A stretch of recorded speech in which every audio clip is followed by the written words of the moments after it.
Olá pessoal, tudo bem?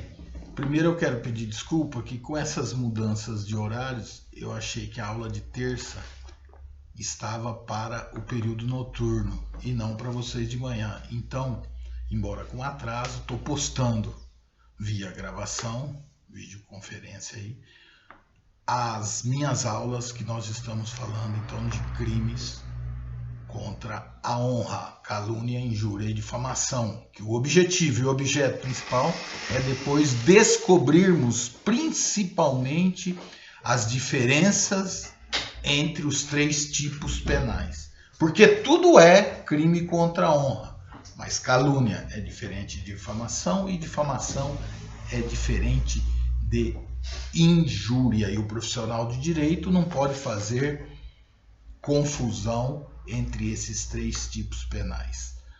Mas antes de tudo, eu estava dizendo na aula passada e aqui em complementação, devo acrescer, que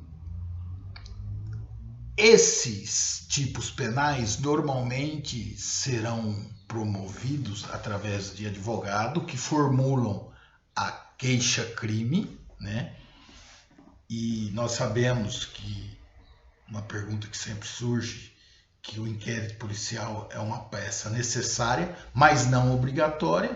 Se você já tiver elementos, sejam quais forem, elementos probatórios, para oferecer uma queixa-crime, não precisa nem ir à polícia requerer a instauração de inquérito policial para apurar aquele tipo penal de calúnia, injúria e difamação. Você já pode, perante o juízo criminal, então, oferecer a queixa-crime, desde que você já tenha elementos probatórios suficientes para, no desenvolvimento do processo crime, produzir aquelas provas necessárias, testemunhas, documentos, gravações, etc., para, enfim, conseguir o objetivo, que é uma sentença penal condenatória em desfavor do réu.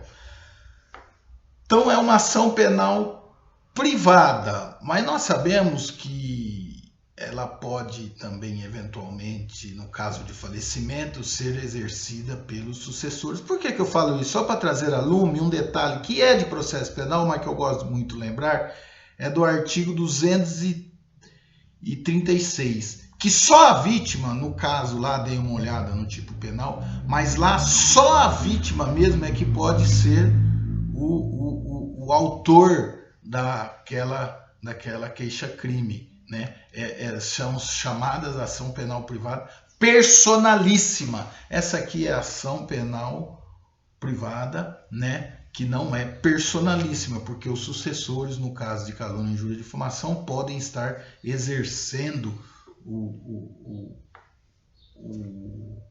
contra o eventual réu, exercendo a ação penal privada. Então fique essa observação, dê uma olhada no artigo 236, que ele é exemplo típico de ação penal privada personalíssima. Só o nubente enganado, né, o contraente que foi enganado naquele tipo penal, que pode promover ação penal privada, tá certo? Ela não pode ser exercida pelo cônjuge, pelos ascendentes, descendentes, como podem na ação penal privada que estamos, ora, estudando.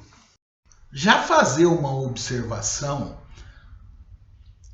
em época de propaganda eleitoral, portanto em período eleitoral, calúnia, injúria e difamação é ação penal pública incondicionada. Lá o Ministério Público que vai oferecer não queixa-crime pelo advogado, mas sim denúncia pelo Ministério Público, tratando-se de período eleitoral e visando propaganda eleitoral, que você calunia, difama ou injuria seu oponente nas eleições. E você aí sequer precisará contratar advogado para promover a ação penal privada. Outra questão, que embora também não seja propriamente dito de direito material, direito penal, mas sim de direito adjetivo, direito processual penal, esses crimes normalmente são de menor potencial ofensivo, portanto, a lei regente a espécie será 9.099, que trata dos juizados especiais de pequenas causas criminais e terá o rito sumaríssimo. Agora uma questão que eu quero trazer para vocês, e aqui estamos na nossa área de direito material, de direito penal propriamente dito, mas de suma importância para o estudo do caso. Nós estudamos, só relembrando, nós estudamos em homicídio, para vocês fazerem uma comparação, que homicídio era um crime material. O código descrevia uma conduta e um resultado e exigia para sua consumação a ocorrência do resultado morte, que nós estudamos até morte clínica e morte cerebral. Aqui surge uma questão. A doutrina hoje e a jurisprudência é quase que unânime em dizer que os crimes contra a honra são crimes formais. O código descreve uma conduta e um resultado. Mas para a sua consumação exige tão só e somente a ocorrência da conduta. Ou seja, o crime se consuma independentemente da ocorrência do resultado. E qual que é o resultado? É que é a ofensa à reputação da pessoa. Então, quando eu, com dolo, me dirijo contra alguém, xingando-o, por exemplo, eu cometo crime contra a honra. Independentemente do resultado, de aquilo ter, por exemplo, ocorrido o resultado na ofensa à reputação alheia. Basta, portanto, a conduta, porque é um crime formal. Veja bem, então nós vamos estudar, por exemplo, que é preciso o dolo. O dolo é o animus injuriandi, eu tenho o ânimo de ofender, tá certo? A conduta é preciso ser dolosa.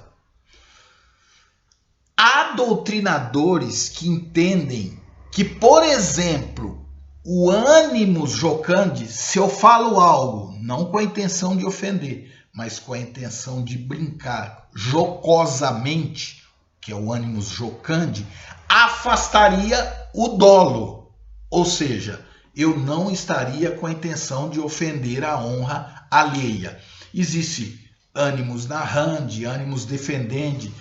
São estados anímicos que a pessoa se manifesta, uma fala, em que espancaria, afastaria o dolo de ofender a honra alheia. Mas o que eu estou falando isso nesse momento? Isso é dentro do estudo do dolo. Você vai estudar o animus injuriandi, ou se há ali na fala, por exemplo, um animus necandi, um animus jocandi, um animus narrandi, um animus defendendi, que esses estados anímicos, repito, afastaria o animus injuriandi, portanto não haveria dolo. Mas como o crime é fato típico e antijurídico, e o fato típico se decompõe em conduta, resultado, nexo de causalidade e tipicidade, no estudo da conduta, que é um elemento do fato típico, se não houver o dolo de injuriar, por exemplo, pela presença do animus jocandi, da intenção só de brincar, da intenção jocosa, da intenção brincalhona, afastaria o dolo. E, portanto, com a ausência do dolo, que se estuda na conduta, não há conduta criminosa, porque se o tipo penal se o crime é um fato típico e antijurídico, não existindo o dolo, portanto, não há conduta dolosa. Se não há conduta dolosa, não há crime. Então, é dentro dessa perspectiva que devemos estudar o estado anímico daquela fala, tá certo? E não na questão de crime formal e crime material, como alguns colocam equivocadamente essa questão, porque a unanimidade da doutrina e jurisprudência é que os crimes ora em estudo são, portanto, crimes formais e não crimes materiais, igual é o estudo do homicídio que nós fizemos no semestre passado. Sujeito ativo e sujeito passivo. É um crime comum que não exige nenhuma condição especial, tanto para o sujeito ativo quanto para o sujeito passivo. Vamos só lembrar do crime de infanticídio, que ele não é um crime comum, exige condição especial, só a mãe lá parturiente, que pode ser o sujeito ativo, que pode cometer o crime de homicídio. E o sujeito passivo é o nascente neonato. Nós estudamos isso, relembrem o semestre passado. Também o sujeito passivo tem que ser próprio. E o sujeito ativo tem que ser próprio, conforme nós já dizemos, a mãe parturiente. E aqui o sujeito passivo, o nascente e o neonato. Até nós dizemos que o artigo 123 ele é bipróprio. Tanto são próprios o sujeito ativo quanto o sujeito passivo. Ambos exigem sujeitos especiais, tanto no polo ativo do crime quanto no polo passivo. Aqui não. Qualquer pessoa pode figurar tanto na relação processual penal de um crime contra a honra, ser o sujeito ativo, quanto o sujeito passivo desse tipo penal. Portanto, de todos os crimes contra a honra, calúnia, injúria e difamação, qualquer pessoa que é um crime comum, em conclusão. Aqui surge uma questão, que são as pessoas jurídicas. Se pode ser sujeito passivo de crime de calúnia. Se eu falar que uma pessoa jurídica matou ciclano, então calúnia, é muito difícil imputar falsamente esse tipo penal em desfavor de uma pessoa jurídica. Na difamação, ela pode ser vítima. Já começam a pegar as diferenças. Na injúria, não. Porque a doutrina majoritariamente pode entender que não há honra subjetiva para uma pessoa jurídica, sem embargo de respeitáveis opiniões em sentido contrário. Mas pensemos no crime de calúnia ainda, porque aqui nós já devemos começar a observar a diferença entre calúnia, injúria e difamação. Calúnia é imputar falsamente um crime, um tipo penal. Vocês que são do terceiro ano já devem estar registrando isso.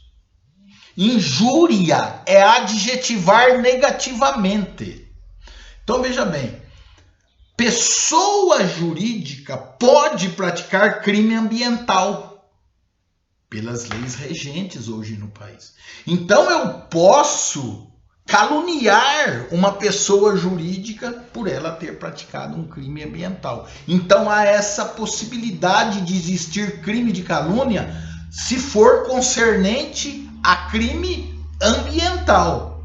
Porque, em tese, uma pessoa jurídica pode cometer hoje no Brasil, pelas leis vigentes, o tipo penal, os tipos penais de crimes ambientais.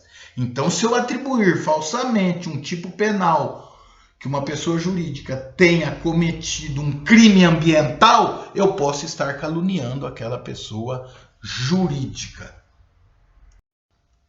Aqui está nos conduzindo a logo especificar detalhadamente para vocês a diferença de calúnia, injúria e difamação. Mas isso será objeto da próxima aula e eu conto com vocês aqui. Muito obrigado.